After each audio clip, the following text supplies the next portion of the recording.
Greater Visakha municipal corporation రాజకీయం ఆసక్తికరంగా మారుతోంది. మేయర్ పీఠాన్ని దక్కించుకోవడానికి అధికార విపక్షాలు వ్యూహ ప్రతివ్యూహాలు నిమగ్నమైపోయాయి.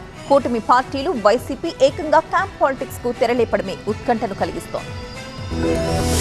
ఈ నెల 19న విశాఖ మేయర్ పై అవిశ్వాస తీర్మానానికి సంబంధించి కౌన్సిల్ సమావేశం కానుంది. క్రమంలోనే విశాఖ మేయర్ పీఠాన్ని అధికార విపక్షాలు ఛాలెంజ్ గా తీసుకున్నాయి. ప్రధాన పార్టీలు రెండు క్యాంప్ పాలిటిక్స్ తో హీట్ పెంచుతున్నాయి. ఇప్పటికే వైసీపీ కార్పొరేటర్లు ఊటీ క్యాంప్ కు వెళ్లారు.